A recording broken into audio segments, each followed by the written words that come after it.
పోయిన నెల 3000 పట్టుకొని పోతే నెలకు సరిపోను గాసం వచ్చింది. అందులో ఉప్పులు పాపులు ఎచ్చం మసాలాలు చక్కెర బిక్కర అన్నీ ఉన్నాయి.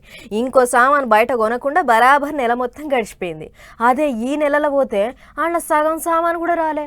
అరే గిదేంది పోయిన నెలలో గంత మంచిగా వచ్చే ఇప్పట్లో ధరలు పెరిగినాయా అని దుక్నపోలను అడిగితే అగో అప్పుడు ఎరికైంది అసలు ముచ్చట.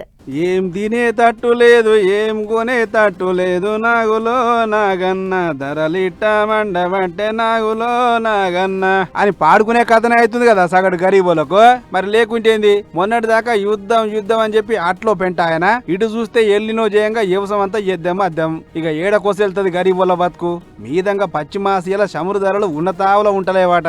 దీంతోని అక్కడికించి దిగుమతి చేసుకుంటున్న చాలా వస్తువుల ధరలు సుక్కలు చూపిస్తున్నాయి. జిఎస్టీ పేరుతోని కొనేదానికంటే వాటి కోసం కడుతున్న పన్నులే ఎక్కువ ఉంటున్నాయి. అందుకే వంట నూనెలు, బియ్యం, గోధుమలు, కందిపప్పసుంటి ధరలు పిటాన పిరమైతున్నాయి అంటుర్రు. ఈ ఏడాది ఫిబ్రవరికించి ఆగస్టు నెల దాకా లెక్క తీస్తేనే 40% దాకా పెరిగినాయట ధరలు.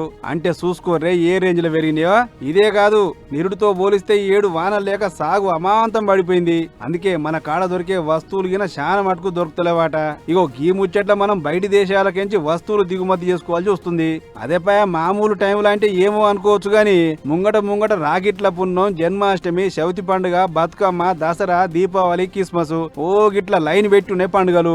అసొంటి యాల సరుకుల ధరలు ఆకాశాన్ని దాకితే సగటు పేదోళ్ళు ఏం తిని బతకాలే అనేది జనాల ఆలోచన. అంతేకాదు వానలు లేక బియ్యం బండిచ్చుడు తగ్గించారు కదా, ఇది ఇట్టనే కొనసాగితే ముంగట బియ్యము, పప్పులు, వంట నూనెలు గిన బయట దేశాలకైతే తెప్పించుకోవాల్సి వస్తుందట.